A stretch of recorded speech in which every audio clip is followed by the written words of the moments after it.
हमारे कुमार हमजिन्स भाइयों को योग भट्ठी का एक नए तरीके की योग भट्ठी का आनंद लेने का सुंदर अवसर मिल रहा है। सभी अपने अपने स्थानों पर योग युक्त हो करके अपने अपने भ्रकुटी आसन पर बैठो। इस देह भान से डिटैच होकर बाबा का आवाहन करो। ऐसे लगे जैसे बाबा की दिव्य शक्तियाँ स्वयं बाबा हमारे साथ कंबाइंड हो गए हैं। इस स्वरूप में बैठ कर के बाबा की बातें ही हम सुनाएंगे। बहुत ध्यान से सुनो। जीवन में धारण करते हुए जैसा बाबा चाहता है ऐसा बन करके दिखाना है। कुमारों के प्रति बाप दादा की बहुत आशाएं रही हैं। हमारी दादियों की बहुत बड़ी आशाएं रही हैं। दादी जब भी कुमार भाइयों को देखती थीं तो इतने उमंग उत्साह में आ जाती थीं, कहती थीं मैं तो इन कुमारों की कुमारका हूँ। दादी का नाम कुमारका, साकार में ब्रह्मा बाबा कुमारका कह कर के ही दादी को बुलाते थे। कौमार्य, बिल्कुल पवित्र शुद्ध आत्मा को कौमार्य कहते हैं। तो कहती थी इतनी पवित्र, बाबा उनको कहते इतनी पवित्र स्वच्छ मूर्ति हैं, एक कुमारका है। तो जब दादी कुमारों के संगठन से मिलती थी तो इसी नशे से बात करती थी कि मैं तो कुमारों की कुमारका हूँ। तो आप सभी कुमार जीवन में कितने स्वच्छ, कितने निर्मल, पवित्र, बाबा के बहुत राइट हैंड बनकर के विश्व परिवर्तन के कार्य में सदा सहयोगी होकर के रह रहे हो। कुमारों के आगे क्या विघ्न आते हैं जो निर्विघ्न बनने की बातें सुनाई जाएं। कुछ एक विघ्न हैं जो आते हैं जाते हैं, क्योंकि विघ्नों की दुनिया है। सागर के लहरों के बीच में अगर हम कहें कि हमारे सामने लहरें नहीं आती हैं तो भी ठीक नहीं लगता। जब सागर है, लहरें हैं, अगर उस लहरों में हमें लहराना आता है तो उसमें मनोरंजन का अनुभव होता है। अगर किसी को तैरना या लहराना नहीं आता है तो बेचारे उनको गुटखा खाना पड़ता है, डूबने लगते हैं। तो संसार तो सागर है, लहरों का आना स्वाभाविक है। कई प्रकार की परिस्थितियां हम सबके सामने आती हैं, लेकिन कुमारों ने तो बाबा को ऐसा कंबाइंड रूप बना करके रखा है।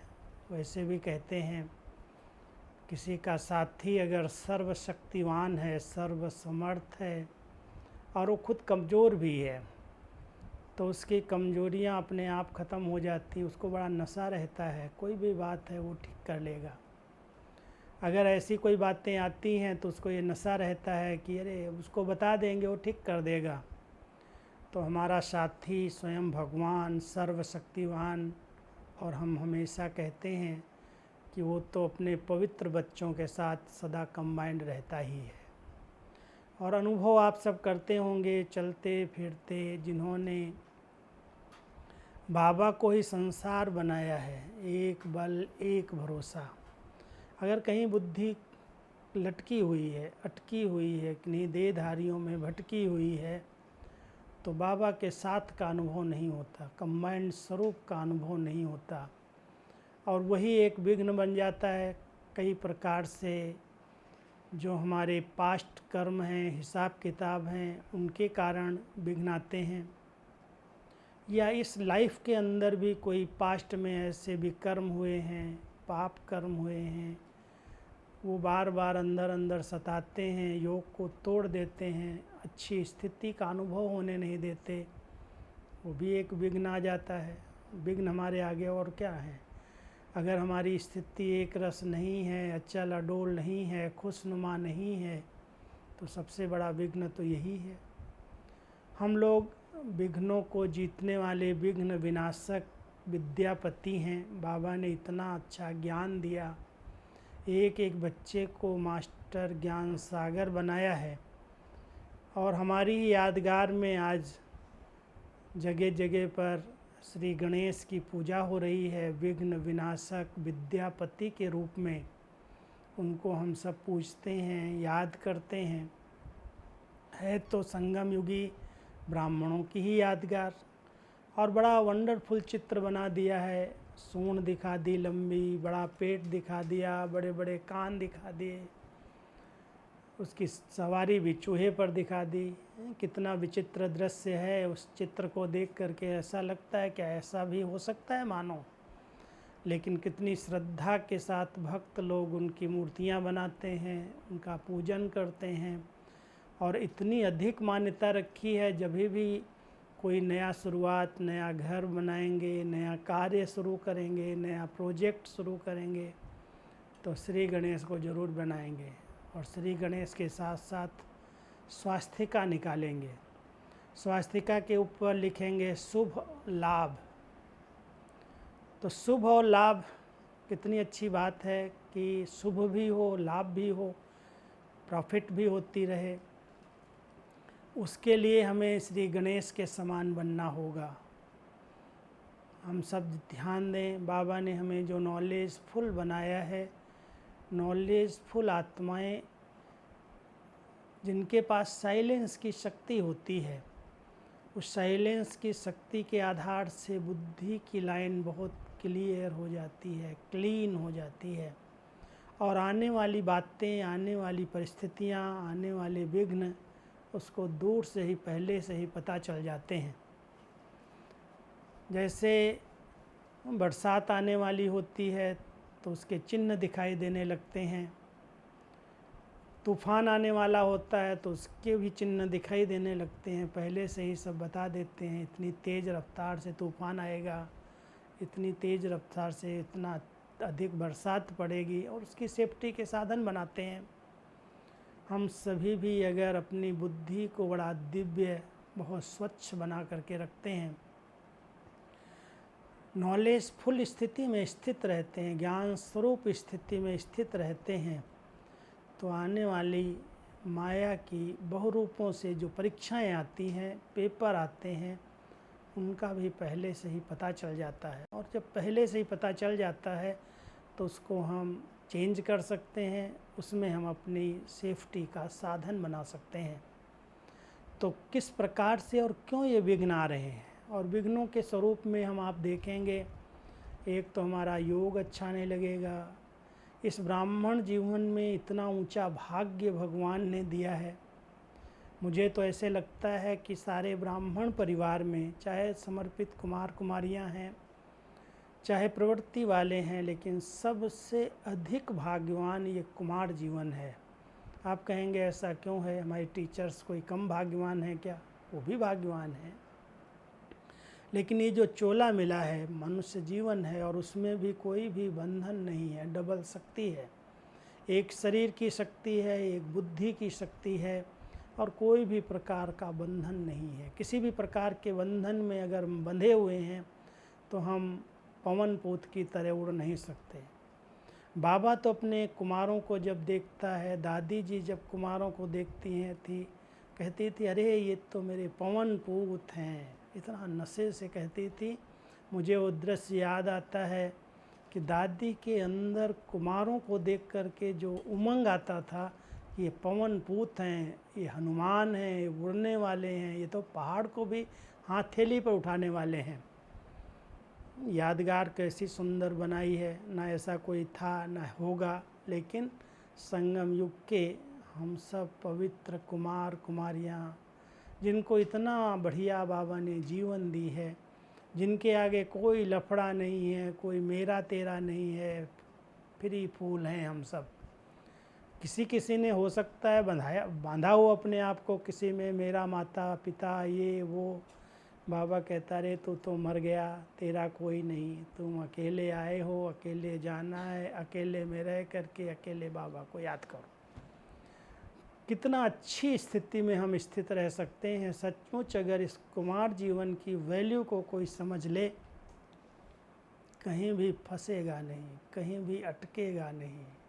उड़ता पंछी, ना कोई मेरी ना कोई मेरा। ऐसे कुमार जीवन के आगे कोई विघ्न है क्या? विघ्नों को हम कभी कभी सोच लेते हैं, हम अकेले हैं, बीमार पड़ जाते हैं, कोई भोजन देने वाला नहीं, कोई पानी पूछने वाला नहीं। अब ऐसे समय पे माया मारती है चमाट। जब ऐसा फीलिंग आती है कोई कुमारों को, तो माया अपना अटैक कर देती है। लेकिन एक बल, एक भरोसा, सचमुच अगर बाबा में फेथ है, विश्वास है, तो बाबा उसके लिए बंधा हुआ है, उसकी रक्षा करता है, उसको मदद करता है। ऐसे कभी नहीं सोचना वो निराकार है, वो तो परम धाम निवासी है, साकार में तो कोई चाहिए। ऐसी चाहनाएं उसको माया के अधीन बना देती हैं। हम सब अगर बाबा को आधार बना करके चलते हैं कि नहीं, बाबा हमारा संरक्षक है, बाबा हमारे साथ है, वो अलग हो ही नहीं सकता। अगर सचमुच सच्चे दिल से हम बाबा को याद करते हैं, अंदर की सच्चाई है, अपने आप सब प्रकार के मददगार हमारे सामने आ कर के खड़े हो जाते हैं। लेकिन अगर जरा भी थोड़ा भी संशय आया और देहधारी की याद आई, तो वहाँ से बंधन क्रिएट हो जाते हैं। और संगम युग पर अगर कोई ने नए बंधन क्रिएट कर लिए, तो बंधनों से छूटना बहुत मेहनत का काम है। इसलिए हम सभी कुमारों को बहुत ध्यान देना, इस बात पर अंडरलाइन करनी चाहिए कि मुझे किसी भी प्रकार का बंधन क्रिएट नहीं करना है। जो कोई बंधन पुराने संस्कारों के, पुराने संकल्प विकल्प के बने हुए थे, हमें योग बल से उन्हें चुकतू करना है, निर्विघ्न स्थिति बनानी है। कुमार जीवन इतनी कमाल कर सकती है। कहते हैं बाबा हमेशा हम सबको, बच्चे इस एनर्जी को यूज करो। ये जो आपके पास शक्ति है, तन की शक्ति है, मन की शक्ति है, दिव्य बुद्धि की शक्ति है, इसको यूज करो, बिजी करो। अगर किसी के आगे विघ्न आते हैं, तूफान आते हैं, तो उसका कारण है वो अपने आप को फ्री रखता है, अपने आप पर अटेंशन नहीं, अपने आप को बिजी नहीं करता है। बिजी कर दो जब समय मिलता है। जैसे अभी लॉकडाउन में बाहर के इतने कार्य नहीं हैं, घर के ही कार्य हैं। कोई कोई को अपने हाथ से भोजन बनाना पड़ता है, घर की सफाई करनी पड़ती है। लेकिन मैंने देखा है जिन्होंने अपनी दिनचर्या सेट कर ली, वो बहुत अच्छा समय निकाल रहे हैं और अपनी बहुत अच्छी स्थिति बना रहे हैं। स्थिति बनाने के लिए बाबा ने इतना गोल्डन अवसर हम सबको दिया है। पहले तो बड़े बहाने होते थे, ये नौकरी है, ये काम है, ये बिजी हूँ, मैं ये कर रहा हूँ। बाबा ने सबको फ्री करके अपने अपने कमरों में बिठा दिया। कोई ऑनलाइन कुछ कर भी रहे हैं तो भी कोई भाग दौड़ वाली ज़िंदगी नहीं है, बड़ी मस्त ज़िंदगी है। और इस मस्त ज़िंदगी में जितना आप समझते हो ऊंचे से ऊंची स्थिति हमारी बन जाए, यही सुंदर अवसर है। मैं तो आप सभी कुमारों को यही कहूँगा कि सचमुच अगर फरिश्ता स्थिति का अनुभव करना है, निराकारी स्थिति का अनुभव करना है, अतीन्द्रिय सुख का अनुभव करना है, परमानंद स्वरूप का अनुभव करना है, अपने लाइट माइट बिंदु स्वरूप का अनुभव करना है, तो इसके जैसा अवसर फिर कब मिलेगा। इसलिए सभी कुमारों को विशेष अंडरलाइन करना चाहिए कि अब चलते फिरते उठते बैठते मैं बाबा के साथ रहूं, कंबाइंड हो करके रहूं। वो हमसे जुदा नहीं, हम उससे जुदा नहीं। जैसे ब्रह्मा बाबा और शिव बाबा कंबाइंड हो गए ना, साथ रहते रहते दोनों एक हो गए।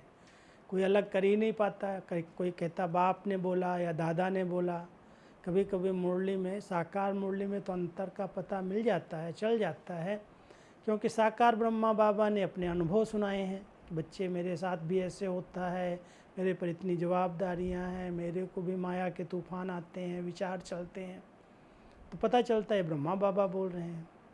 शिव बाबा तो ज्ञान सागर, ज्ञान के रतन देते हैं, वो तो सारे आदि मध्य अंत का ज्ञान देते हैं। तो साकार मुरलियों में कभी कभी बाप और दादा के महावाक्यों को हम अलग कर लेते हैं।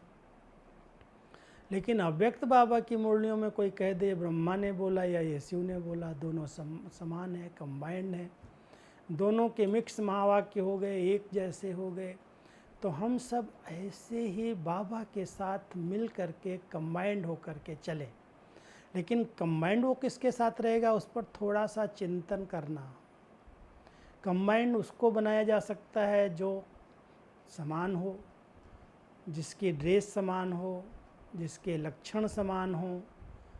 अगर वो परम पवित्र है, एकदम गोरा शुद्ध विचारों वाला है, कोई भी नेगेटिविटी नहीं है, कोई भी इम्प्योरिटी नहीं है, प्योर है, और हम बच्चों के अंदर तेरे मेरे ये वो मैं मेरे का बंधन है, थोड़ा भी किचड़ा है किसी भी प्रकार का, थोड़ी भी गंदगी है, तो बाबा को कैसे हम कंबाइंड बना पाएंगे। हम सबको बहुत ध्यान देना है, हम सब कंबाइंड हैं। ऐसे बाबा का आह्वान करो जैसे बाबा मेरे साथ आ गया है, अनुभव करो। सिर्फ क्लासेज नहीं सुनो, क्लासेज सुनने का इंटरेस्ट तो कहेंगे भाई साहब बहुत अच्छा क्लास, बहुत अच्छा क्लास, आधा घंटा 1 घंटा नशा रहता है, फिर उतर जाता है, धीरे धीरे भूल जाते। अनुभव हो जाता है तो फिर वो अनुभव भूलता नहीं है। तो मैं तो आप सबको ये कहूँगा कि आप सभी अनुभव करते चलो, सुनते जाओ, अनुभव करते जाओ। मैं इस भ्रकुटी बीच में बैठा हुआ एक बहुत सुंदर चमकता हुआ सितारा हूँ। बाबा ज्ञान सूर्य के रूप में परम धाम से मेरे साथ कंबाइंड हो गया है। इस भ्रकुटी आसन पर दोनों दिव्य शक्तियाँ विराजमान हैं। कभी कभी त्रिमूर्ति बन जाओ। शिव बाबा त्रिमूर्ति है तो बाबा कहता मेरे बच्चे तो मास्टर त्रिमूर्ति हो। एक तरफ शिव बाबा, दूसरी तरफ ब्रह्मा बाबा, और बीच में मैं उनका बच्चा बैठा हूँ। जैसे आपने सुना होगा जब हिस्ट्री हाल में मम्मा बाबा थे ना, साकार में जब बाबा मम्मा थे 65 के पहले, तो 2 गद्दियाँ थी छोटे हाल में। एक गद्दी पर मम्मा बैठती थी, एक गद्दी पर बाबा। बाबा जब तक क्लास में आते थे तब तक मम्मा मुरली सुना देती थी, चलाती थी, कुछ 15-20 मिनट 10 मिनट बोलती थी, और बाबा ज्यों गेट पर पाँव रखते थे, बाबा खड़ाऊँ पहनते थे, तो खट खट की जरा भी आवाज़ आई तो मम्मा चुप हो जाती थी। बाबा अंदर प्रवेश करके कहे बच्ची बोलो, बच्ची बोलो। मम्मा एक शब्द भी बाबा के आगे नहीं बोलती थी, एकदम साइलेंस हो जाती थी। बाबा नहीं, आप बोलो, आप बोलो। और मम्मा बाबा दोनों ऐसे बैठे हैं गद्दी पर, बीच में बच्चों को बाबा बुला लेते थे, आओ बच्चे, बीच में बैठ जाते थे, कुर्सी डाल देते थे बीच में और बिठा लेते थे। कहते बच्चे अनुभव सुनाओ, क्या पाया, क्या छोड़ा। ऐसे जैसे एक तरफ मम्मा, एक तरफ बाबा और बीच में बच्चा बैठा है, ऐसे ही हम भी, हमारी बड़ी माँ ब्रह्मा और शिव बाप, इस माता पिता के बीच में हम आके बैठ गई आत्मा, भ्रकुटी आसन पर बैठी हूँ। अनुभव करो, कहाँ है विघ्न? कोई विघ्न नहीं है। हम उसको, योग को बड़ा भारी बना देते हैं, इसलिए योग में सोचते हैं बुद्धि भटकती है, योग नहीं लगता है, मैं तो परम धाम जाना चाहता हूँ, लेकिन ये याद आ जाता है, वो याद आ जाता है। अरे क्यों मेहनत करते हो? ये संगम युग मेहनत का युग नहीं है, युद्ध का युग नहीं है। बाबा कहता है योद्धे नहीं बनो, योगी बनो। क्यों युद्ध कर रहे हो? किससे युद्ध कर रहे हो? संस्कारों से। युद्ध का कारण है कहीं न कहीं हमारी दृष्टि, वृत्ति, स्मृति में चंचलता है, कहीं न कहीं बाह्य मुक्ता है। जब बाह्य मुक्ता है तो वही बाह्य मुक्ता ही विघ्न रूप है। देखने की आदत है, अश्लील चीज़ें देख रहे हैं, इंटरनेट से क्या क्या देख रहे हैं। आजकल इंटरनेट का ज़माना है, कंप्यूटर पर, टीवी पर, आजकल मोबाइल पर अश्लील चीज़ें देख रहे हैं, चित्र देख रहे हैं। मन एकाग्र होगा, बुद्धि एकाग्र होगी, भटकती रहेगी, युद्ध चलेगा अंदर अंदर। फिर कहेंगे क्या करूं, बहुत विघ्न आते हैं। और कई तो फिर सोच सोच करके इतना परेशान हो जाते हैं, कहते इससे तो अच्छा है शादी कर लो, छोड़ो ये सब चक्करबाजी, बहुत युद्ध है, बहुत मेहनत है, पवित्र बनना मासी का घर थोड़ी है। कई कुमार चलते चलते अपने नियम और मर्यादाओं को छोड़ करके एकदम निराश उदास हो जाते हैं। युद्ध में जाता है समय, फिर डिस्टर्ब हो जाते हैं, ब्रेन में आ जाता है वो सब। इसलिए हम सबको अपनी प्योरिटी की रक्षा करनी है, इम्प्योरिटी ही सबसे बड़ा इस कुमार जीवन में विघ्न है। और उसके लिए हम सबको बड़ा अच्छा चिंतन करना है। पवित्र विचारों में रमण करो, बिजी करो बुद्धि को। जहाँ जहाँ भी इस एनर्जी को आप देख रहे हो व्यर्थ जा रही है, जहाँ भी लीकेज है उस लीकेज को चेक करो, उसको बंद करो। लीकेज है तो विघ्न है, लीकेज को बंद कर दिया सब विघ्न खत्म हो जाता है। निर्विघ्न स्थिति। और कईयों के पास थोड़ी सी बात आई, मान लो आप नींद में गए, आपने पूरी परहेज के साथ निद्रा का आवाहन नहीं किया। परहेज तो बाबा ने बताई है। बच्चे पहले हाथ मुख थोड़ा साफ करके बाबा की याद में बैठ करके अपने सारे दिन का पोता मेल बाबा को समर्पित करके फिर बहुत प्यार से बाबा की गोदी में ऐसे आवाहन करो, सो जा राजकुमारी। बाबा की गोदी में ऐसे सो जाओ। अच्छे अच्छे स्वप्न आएंगे। बाबा कहता मैं स्वर्ग के परीलोक में तुमको घुमाऊंगा, सैर कराऊंगा। लेकिन अगर हम थोड़ा सा भी परहेज नहीं करते, ऐसे आए टीवी देखते देखते, इधर उधर की न्यूज़ सुनते सुनते ऐसे ही बिस्तर पर गए और सो गए। फिर स्वप्न दोष, फिर ये हुआ, फिर ये हुआ, उल्टे सीधे स्वप्न विचार चलने लगे और मन भारी हो गया, उदास हो गया। अरे हमारी प्योरिटी ख़त्म हो गई, ये हो गया। और सवेरे बैठे वही उदासी, वही निराशा, योग नहीं लग रहा, अमृत वेला बैठ गए, विघ्नाते।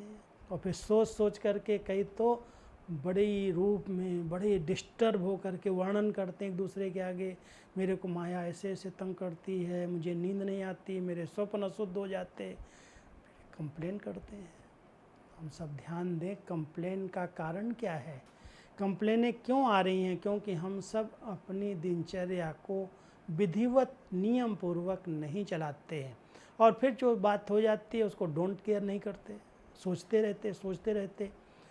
और सोच सोच करके कई तो विघ्नों को, छोटे विघ्न को, बाबा एक बड़ा मिसाल देते हैं, एक तिल जितनी बात को ताड़ बना देते, सोच सोच को इसका पहाड़ बना देते हैं। ऐसा हुआ, ऐसा हुआ, ऐसा हुआ। और जब दूसरे के आगे वर्णन करते हैं उसकी दृष्टिकोण भी वैसा ही बन जाता है। हाँ, ऐसा ही उसको युद्ध करना पड़ता है, ये होता, ये होता। बेचारा खुद भी निराश, खुद भी दिल शिकस्त, और दूसरे को भी दिल शिकस्त कर देता, दिल होल हो जाता है। हम सबको ध्यान देना है। कभी भी कोई बातें आती हैं उसको बहुत बड़ा नहीं बनाओ। छोटी बात को बड़ा बना देना वही विघ्न है।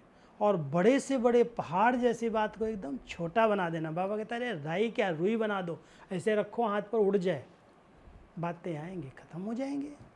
आप बाबा के साथ कंबाइंड रहो। मेरे साथ सर्वशक्तिमान स्वयं भगवान हजार भुजाओं वाला हमारी मदद के लिए हाजिर है। फिर क्यों ये छोटी छोटी बातों में मैं डरूं, घबराऊं, तेरे मेरे में जाऊं? नशे में रहो, ऊंचे स्वमान में रहो, अपने यहाँ पे सब बातें समाप्त हो जाएंगी।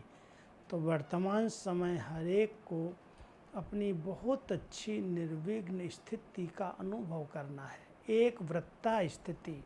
एक वृत्ता क्या है? वृत्ति में भी एक बाबा, दूसरा न कोई। कोई भी व्यक्ति प्रभावित न करे। बाबा ही मेरा संसार है।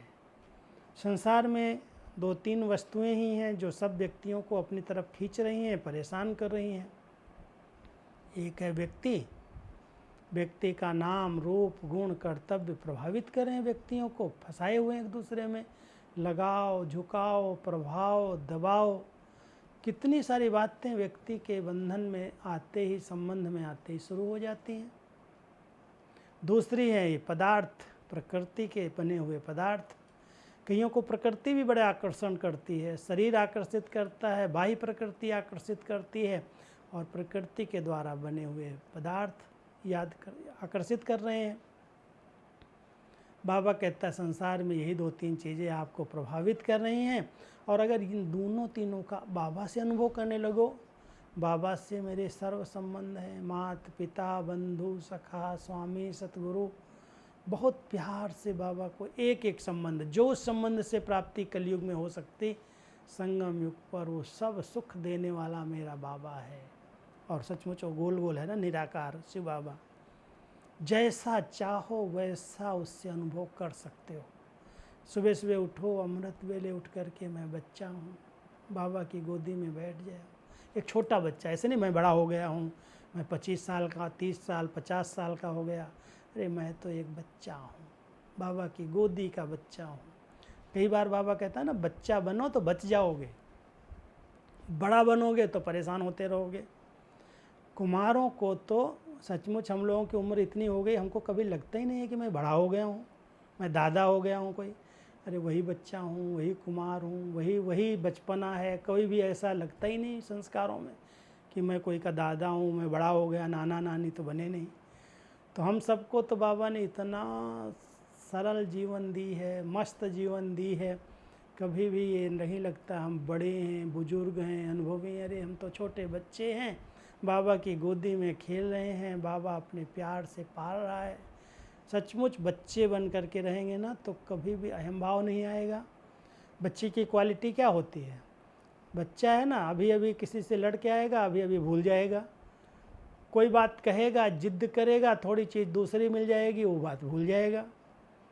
लोग तो आज बातों को पकड़ करके, कोई जिद्द कर रहा है, कोई जिद्द कर रहा है, अरे बच्चा बन जा, भूल जाएगा अपने आप सब कुछ। बाबा ने हम सब को बच्चा बनाया। तो 5 स्वरूप बता रहा हूँ मैं आपको, याद रखना। सवेरे सवेरे उठते ही मैं बच्चा हूँ, बाबा की गोद का बच्चा हूँ। बाबा ने मुझे अभी अभी नया जन्म दिया, मैंने इस शरीर में प्रवेश किया है, मैं अवतरित हुई आत्मा हूँ। बस फिर मुझे अच्छे श्रेष्ठ कर्म करने के लिए मैं आई हूँ। फिर थोड़ा तैयार हुए, स्नान पानी किया, इस मंदिर को सजाया। ये बाबा की मूर्ति है, परमात्मा की प्रिय मूर्ति इस मंदिर के अंदर है। मंदिर में कभी भूत आते हैं क्या? चेक करना। जहाँ मंदिर होते हैं, जहाँ नित्य पूजा पाठ होती है, जहाँ कीर्तन होते हैं, जहाँ वास धूप जलाई जाती है, वहाँ भूतों की प्रवेशता नहीं होती। अगर इस मंदिर के अंदर कोई भूत प्रवेश हो गए, काम का, क्रोध का, लोभ का, बाबा कहता तूने अपने इस तन को मंदिर नहीं बनाया है, मन को मंदिर नहीं बनाया है। हम सब अपने मन को, अपने तन को शुद्ध पवित्र मंदिर बना करके रखें। इसको तैयार करो ना, सवेरे सवेरे जब स्नान वगैरह करो, ऐसे लगे मैंने बाबा की प्रिय मूर्ति के मंदिर का श्रृंगार किया है, तैयार कर दिया। कई लोग, हमारी दादी एक बार कहती थी हंसी में, किसी दिन अगर हम लोग दाढ़ी नहीं बनाते थे ना, कुमार लोगों को आदत नहीं होती रोज़ बनाने की, इधर आ, इधर आलसी सुस्त, इधर आ, अरे ऐसे कान खींचती थी, कहती थी देख ये सुस्ती है, ये आलस्य है, ये भी विकार है। रोज़ आपकी क्लीन सेव होनी चाहिए, जरा भी कहीं पर भी गंदगी नहीं होनी चाहिए। इतना हम लोगों के कान पकड़ती थी, इतना ध्यान खिंचवाती थी कि हर चीज़ पर ध्यान, छोटी से छोटी बात पर ध्यान। तो हम सब कुमारों को बड़े नियम मर्यादाओं को पालन करना है। जो बाबा ने सुनाया है ना, सिखाया है, किसी भी प्रकार का बाह्य दिखावा अगर है तो माया का वार जरूर होगा। बाह्य दिखावा नहीं चाहिए। न बालों का श्रृंगार है, न वस्त्रों का श्रृंगार है, न किसी भी प्रकार का दिखावा है, न फैशन है। ये ब्राह्मण जीवन है, त्याग तपस्वी जीवन है। बड़े सरल जीवन जियो, बहुत शुद्ध जीवन जियो। दृष्टि वृत्ति में बिल्कुल मेरा बाबा, इसके सिवाय और कोई नहीं। सचमुच कुमार जीवन बहुत सेफ जीवन है, बहुत सुरक्षित है। और संगम युग पर यह जीवन मिलना, इससे बड़ा भाग्य तो कभी नहीं हो सकता। पूरे कल्प के अंदर सर्वश्रेष्ठ भाग्य विधाता ने हमें दिया है। इतना कुमारों को आंतरिक नशा होना चाहिए, और उस नशे से उड़ो, उमंग उत्साह से। कभी भी थोड़ी थोड़ी बातों में उलझो नहीं। ये बहनें तो उसको बात करती हैं, उसको सेवा देती हैं, उसको ही पूछती हैं, मेरे को पूछती नहीं है। अरे बाबा कहता कोई पूछे या ना पूछे, तेरे को मैं पूछता हूँ। तुम अपनी स्थिति अच्छी बना के रहे, तुम अपने को योग्य बना ले, भगवान अपने आप आपको यूज करेगा। मैं तो कभी किसी से आस नहीं रखता हूँ मुझे बड़े पूछे, फलाना पूछे, ये पूछे, वो पूछे। हम अगर योग्य बन गए, हमने अगर विशेषताओं को धारण कर लिया, अपने आप बाबा मुझे यूज करेगा। इसलिए कभी भी किसी से आस नहीं रखो। कई कुमारों को आस रखती है, फलाने को कुमार को तो यज्ञ में सेंटर पर खाने को मिलता है, मेरे को मिल जाए। अरे कई नियम होते हैं, कई मर्यादाएं होती हैं, कई कारण होते हैं। हर एक अपेक्षाएं हर एक नहीं रख सकता है। हम सब बहुत ध्यान दें, जैसे कहते हैं ना आत्मनिर्भर बनो, हमारे प्रधानमंत्री जी कह रहे हैं आत्मनिर्भर हमारा देश बन जाए। हम सब कुमारों को आत्मनिर्भर बनना चाहिए, बिल्कुल अपने आप में स्व में निर्भर रह करके बाबा पर निर्भर रहो, किसी पर डिपेंड नहीं हो जाओ, इंडिपेंडेंट, खुद खाओ खुद बनाओ।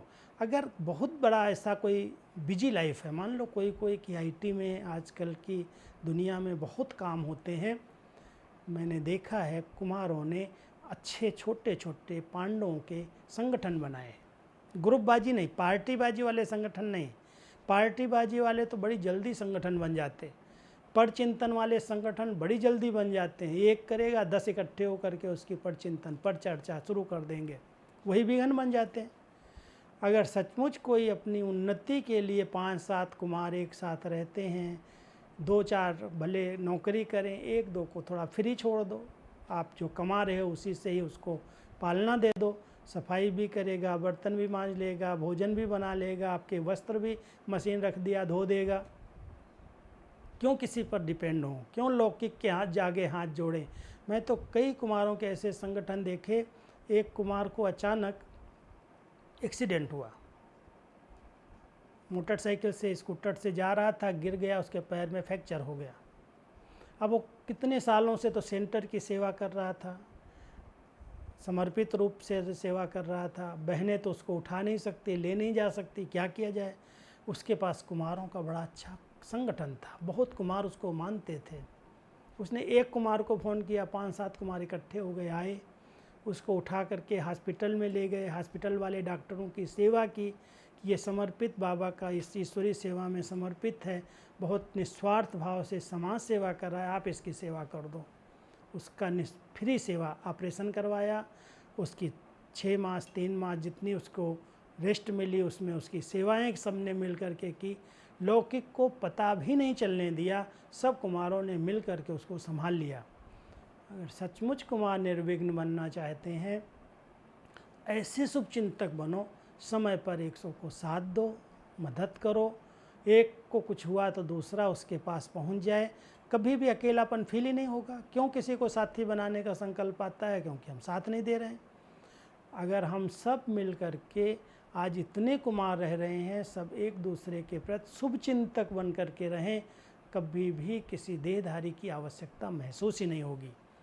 कोई भी विघ्न आएगा, विघ्न तो आ सकते हैं, कलयुग है ना, कलयुग में विघ्न ना आए ऐसा तो संभव ही नहीं है, तो परिस्थितियां हैं, हिसाब किताब हैं।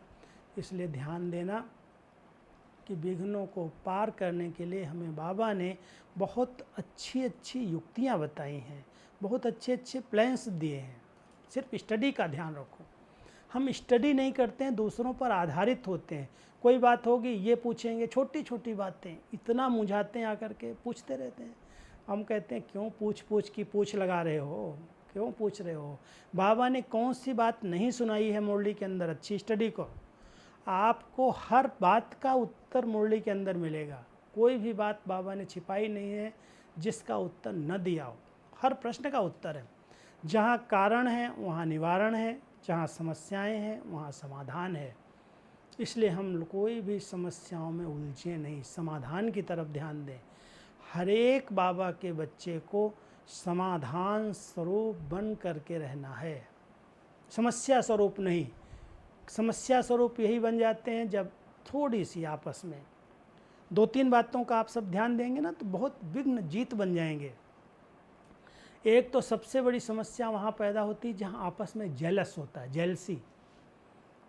एक को सेवा का चांस मिल रहा है, एक को बहनें प्यार से बात कर रही हैं, एक को उनको भोजन खिला रही हैं, दूसरे को नहीं करा रही हैं, दूसरे से बात नहीं कर रही हैं। वो बेचारा अंदर अंदर जेलसी से जलता है, अंदर अंदर उसकी कमियां निकालता है, उसको नोट करता रहता है, उसको गिराने की कोशिश करता है कि इसके साथ ऐसा, इसके साथ ऐसा। फिर कहीं कहीं सबसे बड़ा हथियार कभी कभी कोई यूज कर लेते हैं, इसके साथ प्यार हो गया, इसके साथ ही बात करता है, नाम रूप की बीमारी लगा देते हैं और फिर उसको बेचारे को उसकी ज़िंदगी बेकार कर देते हैं।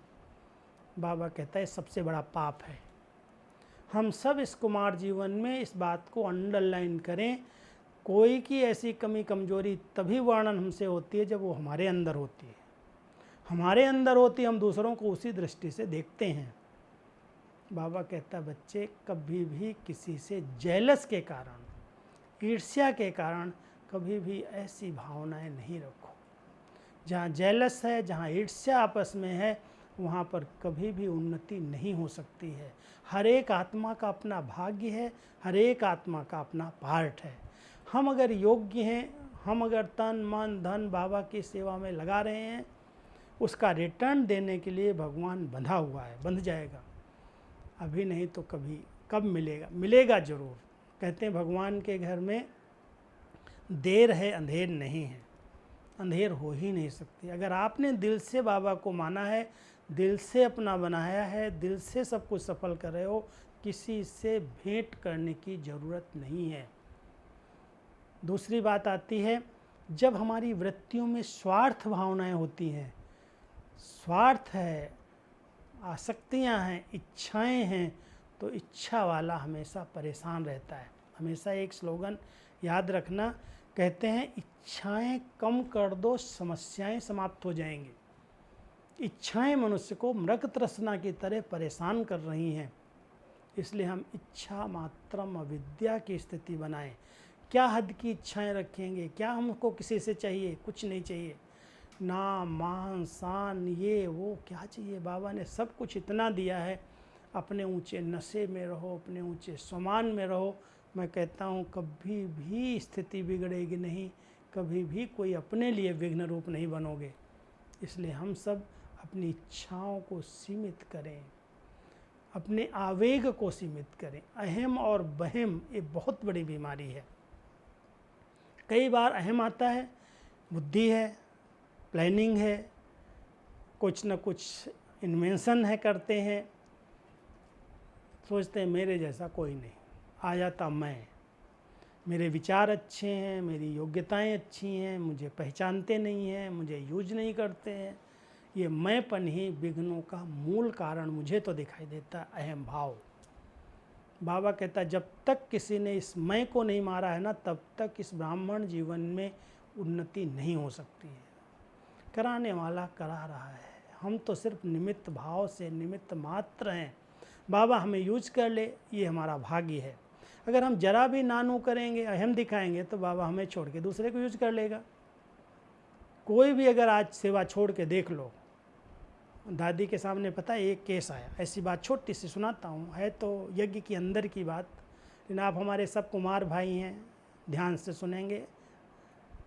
एक भाई ने अनाज डिपार्टमेंट का उसको सेवा मिली थी, चक्की संभालता था और बोरियां आती थी अनाज की, वो संभालता था। दादी ने अचानक एक दिन रात को कोई ट्रक आने वाला था, उसको बोला कि भाई अभी ऐसा है कि थोड़ा सा बोरियों को शिफ्ट करो, क्योंकि उस समय मज़दूर नहीं थे हमारे घर में। अब उसको जब काम बताया, थोड़ा दादी ने बोला ट्रक आने वाला है, बोला जब चाहिए तब बुला लेते हैं। बड़ा ये डिस्टर्ब होने लगा, गुस्सा होने लगा, और गुस्से में आकर के उसने ऐसे चाबी रख दिया दादी के आगे, मेरे से नहीं होगा। दादी बहुत मुस्कुराई, मैं वो सीन देखता हूँ, बहुत मुस्कुराई, कहती ये अपने को क्या समझता है? अरे भगवान ने इसको भाग्य दिया है सेवा करने का, और ये अपनी चाबी फेंक रहा है। अच्छा ठीक है, उसको एक बार भी नहीं बोला तुम करो, मनाया नहीं, उसको छोड़ दिया।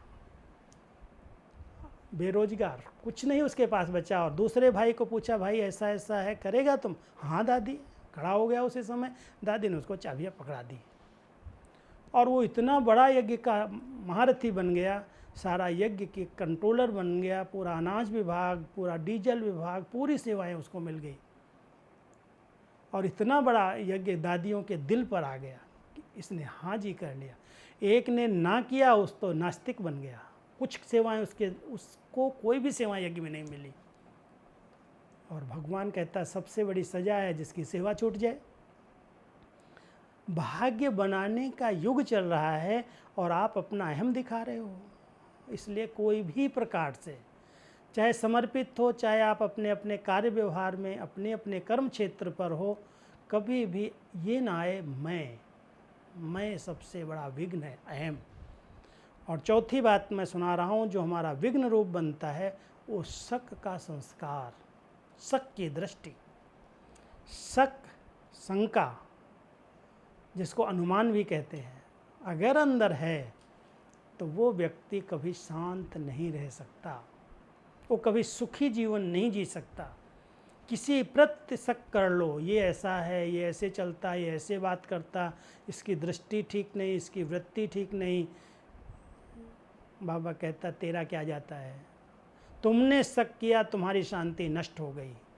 इसलिए हम सब ध्यान दें, इन सब विघ्नों की जड़ों को परखें, इनको समाप्त करें, और इसके लिए 5 स्वरूप जो बताए, पहले बच्चा बन जाओ, फिर स्टूडेंट लाइफ में रहो, पढ़ाई का इतना शौक़ रहे। कई कुमारों को सेवा का शौक़ है, पढ़ाई का शौक़ नहीं है। मुरली चल रही है, सेवा में लगे हुए हैं। ठीक है, कभी कभी होती हैं सेवाएं, दीदी ने बताया यहाँ जाओ, कर लिया, लेकिन कम से कम स्टडी का शौक़ तो होना चाहिए। सेवाएं की, उसके बाद मुरली स्टडी किया, मनन किया, चिंतन किया, अपनी डायरी बनाई। अगर हमने खुद को खुद नहीं पढ़ाया तो दूसरा कौन पढ़ाएगा? भगवान कितना भी पढ़ा के चला जाए, खुद का खुद टीचर बन जाओ, अपने को सुधारना है तो।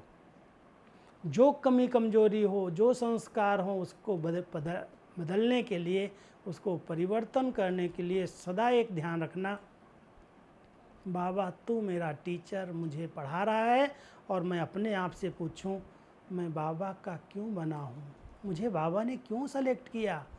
इतनी सारी दुनिया पड़ी है, हमें ही बाबा ने अपना बनाया, हमें ही चुना है। इतने बड़े विश्व में से क्या भाग्य है, क्या हमारी तकदीर है जो भगवान की नज़र मेरे पर पड़ी है। कभी अपने आप से पूछना। एक बार यहाँ पर भाइयों की भट्ठी किया, कुमारों की, हमारा जो पीस पार्क है ना, वहाँ पर 3 दिन की भट्ठी, मौन भट्ठी हम रखते थे। उनको एक लिखने का काम दिया हमने कहा एक टॉपिक देता हूँ, सब लिखो। भगवान ने मुझे ये भाग्य अपने घर में रखने का, अपनी सेवा में सहयोगी बनाने का, समर्पित होने का क्यों दिया। अरे उसमें एक भाई ने इतना अच्छा लिखा, मैं अभी तक नहीं भूल पाया हूँ, करीब 15-20 साल पहले की बात। लिखता है सचमुच कोई अलग से हमने भक्ति की होगी। जितने भक्त हैं दुनिया के अंदर, कैसे भी भक्त कितने बड़े हों, हम लोगों ने अलग से उसकी खातिरी की होगी, उसकी पूजा की होगी, भक्ति की होगी, जो भगवान ने मुझे अपनी गोदी में बिठाया है। हम सब सोचें, अगर हमको बाबा ने इतना निर्बंधन निश्चिंत बनाया है तो क्या विशेषता है, ज़रूर कुछ भगवान के लिए हमने किया है। भगवान मिल गया, उसने हमें अपना बना लिया। हम सब अपने भाग्य का चिंतन करें और ध्यान दें, भगवान के एक एक महावाक्य को अच्छी तरह से गहराई में जाके मनन करो, चिंतन करो। पढ़ाई पर बहुत ध्यान चाहिए, और जब तक जीना है तब तक सीखना है। ऐसे नहीं पूरे हो गए हम तो बहुत जान गए। कई कहते हैं मुरली तो वही चल रही है, अगर आज नहीं सुना तो क्या, कितनी बार तो सुने हुई है। मैं कहता हूँ कितनी बार भी सुनी हो, आज की मुरली आज के लिए हमारे लिए ग्रंथ का वचन है। इसलिए मुरली को ऐसे ही नहीं साधारण समझना, ये भगवान वाच्य है। और आज जो विघ्न आने वाला है उसका उत्तर है सवेरे की मुरली में। ये सत्य वचन महाराज है, लेकिन उतनी वैल्यू, उतनी कदर किसको किसको रहती है। कोई कोई है जिनको है, मैं नहीं कहता नहीं है, लेकिन बहुत अलबेले हैं। वही मुरली है, कभी सुनाने वाला नहीं ठीक सुना पाता है, उसके बारे में सोचने लगते हैं। कभी कोई अर्थ बेचारी बहनें छोटी हैं नहीं समझती हैं, उसको करेक्शन करने लगते हैं। कभी मुरली में ऐसी कोई पॉइंट्स आती हैं, ये किसने लिखा, ये क्यों लिखा, ये पता नहीं एडिशन कर दिया। कभी कभी मेरे को ही गर्म हो करके बोलने लगते हैं कि राजू भाई ने ऐसा कर दिया होगा। ध्यान देना, ये भगवानों वाच्य है। भगवानों वाच्य में जरा भी मन मत पर मत ऐड नहीं होने देना, नहीं तो अनेक प्रकार से माया आपके आगे कई प्रकार के विघ्न लाएगी। मुरली से अगर रूठ गए, मुरलीधर से रूठ गए, तो आपकी ज़िंदगी क्या होगी, कहाँ जाएगी ये जीवन। तो इसलिए हम सब ध्यान दें, कभी भी बाबा की मुरली का डिसरिगार्ड ना हो, बहुत प्यार से सुनो, सत्य वचन महाराज के रूप में सुनो। या आज के लिए भगवान मुझे अमृत पिला रहा है, अमर भव का वरदान देने के लिए। फिर जाओ कर्म क्षेत्र पर, सेवाओं पर निकलो, जाओ, मैं बाबा आपका कर्मयोगी बच्चा हूँ। युद्ध का मैदान है, युधिष्ठिर हूँ, युद्ध से डरता नहीं हूँ, विजयी योद्धा हूँ, युधिष्ठिर बन करके रहो। फिर बीच बीच में रूहानी यात्री हूँ, यात्रा करते रहो। बुद्धि की यात्रा है, हम कोई जा नहीं रहे तीर्थों पर, लेकिन बुद्धि से परम धाम, सूक्ष्म वतन, बीच बीच में जाने का अभ्यास करो। फिर मैं खुदाई खिदमतगार हूँ, ये जो भी मैं सेवाएं कर रहा हूँ ये खुदा ने मुझे दिया है, खिदमत है उसकी, उसकी सेवा है। इस भावना के साथ बच्चा बन गए, स्टूडेंट लाइफ में आए, फिर योद्धा बन करके कर्म क्षेत्र पर उतरे, फिर खुदाई खिदमतगार बन करके खुदा की सेवा के लिए निमित्त बने, और फिर रूहानी यात्री बन करके बुद्धि योग से तीनों लोकों की यात्रा की। ये 5 स्वरूप अगर हमें बार बार याद रहते हैं ना, तो ये लाइफ बहुत आनंदमय है, बहुत सुखमय है, किसी भी प्रकार का प्रश्न है ही नहीं, बहुत निश्चिंत स्थिति रह सकती है। तो विघ्नों से सुरक्षित रहने के लिए बाबा को कंबाइंड रखो, एक वृत्ता होकर के रखो, वृत्ति में भी कोई देहधारी की याद ना आए, मेरा तो एक दूसरा न कोई, सर्व संबंधों से एक बाबा को अपना बना लो। बाबा आपके लिए बंधा हुआ है, आपको कहीं न कहीं से मदद मिलेगी, कभी भी किसी देहधारी से आस नहीं रखो, इससे सहयोग मिले, इससे मिले। बाबा को आधार बनाएंगे, बाबा आपका हो करके रहेगा। और कईयों के ऐसे सुंदर अनुभव हैं, हम लोगों को तो ऐसे लगता है सचमुच बाबा ने अपना बना के अपनी छत्र छाया में रखा है, अपनी गोदी में बिठाया है। आप सभी जहाँ पर भी हैं, जो भी आज सुन रहे हो, सब ऐसे कुमार जीवन का आनंद लो, मौज लो, पवित्रता का अवतार बन जाओ। अभी समय है, हमारी दृष्टि से, हमारी वृत्ति से, हमारे वाइब्रेशन से लोगों को लगे कि कलयुग में ऐसी जीवन किसने इनकी बनाई है। अगर सचमुच हमारी जीवन से बाबा दिखाई देने लगेगा तो आज बाबा प्रत्यक्ष हो जाएगा। तो आप सभी जो भी बाबा के योगी तपस्वी कुमार आज भट्टी कर रहे हो, मैं समझता हूँ सब बहुत निश्चिंत स्थिति में रह कर के विघ्न विनाशक विद्यापति बन कर के बाबा को कंबाइंड रख कर के बहुत अच्छी स्थिति बनाएंगे। और एक बाबा दूसरा न कोई, एक बल एक भरोसा, एक वृत्ता, वृत्ति में भी कोई देहधारी की याद न आए। ऐसे निर्विघ्न कुमारों को बाबा कहता उड़ने के पंख लग जाएंगे, उड़ने लगोगे, अपने आप सब सेवाएं बाबा कराएगा आपसे। जो विशेषताएं हैं बाबा यूज कर ले, अगर बुद्धि है बाबा की सेवा में लग जाए, अगर तन की शक्ति है बाबा कहीं ना कहीं यूज करेगा आपको। ऑफ़र करो, बाबा कहता ऑफ़र करोगे तो आफरीन मिल जाएगी, ऑफ़र तो करो। कहीं आपको सेंटर्स पर भी सेवा मिलेगी, यज्ञ मधुबन बेहद यज्ञ में सेवा मिलेगी। आज बड़े बड़े हमारे शांति सरोवर देखो कितना बड़ा है, सेवा के चांस हैं। जो सेवा करना चाहो सब चांस ले सकते हो। तन से सेवा करो, धन से सेवा करो, मन से सेवा करो, सेवा करके जो भाग्य बनाना चाहो बना लो। आप सबके हाथ में भाग्य बनाने की कलम भगवान ने दे दी है। कहता मैंने तो सब बच्चों के हाथ में कलम दी है, जितनी लंबी रेखा आप खींचना चाहो, 21 जन्म तो क्या 84 जन्मों की रेखा खींच सकते हो। इस समय आपके हाथ में कलम है। इसलिए हम सभी कुमारों से कहेंगे, आप सभी बाबा के कुमार बच्चे कौमार्य स्थिति में रह कर के, पवित्र स्थिति में रह कर के अपने भाग्य की रेखा को खींचो, श्रेष्ठ कर्म करते चलो, हर एक आत्मा को सुख दो, सुख लो। कोई भी आत्मा को डिस्टर्ब नहीं करना, दुख नहीं देना, बद दुआएं नहीं देना, न बद दुआएं लेना न देना, न दुख देना न दुख लेना। ऐसा अगर श्रेष्ठ जीवन आपने बना लिया तो आप जैसा सचमुच दुनिया के अंदर कोई भी भाग्यवान नहीं। हम सबको ये नशा रहना चाहिए कि हम सब पवित्र कुमारों जैसा कोई भी संसार में नहीं है। इसलिए कहते हैं 100 ब्राह्मणों से उत्तम एक कन्या और 7 कन्याओं में एक शीतला, एक कुमार सोडल। तो हम सभी बाबा के बच्चे 700 कुमारियों से भी पवित्र और योगी हैं। इसलिए कोई भी प्रकार की चिंता करने की बजाय रीस रेस करने की बजाय बाबा कहता है तपस्वी कुमार बन करके रहो, योगी कुमार बन करके रहो। आपकी दृष्टि से, आपकी वृत्ति से, आपके वाइब्रेशन से ऐसे अनुभव हो ये तो सृष्टि पर अवतरित हुए फरिश्ते हैं। तो फरिश्ते स्थिति में रह करके बहुत निर्मल जीवन बना करके चलना है। ओके, अभी आपके कोई प्रश्न हो तो 10 मिनट पूछो, फिर योग करेंगे। ओम शांति।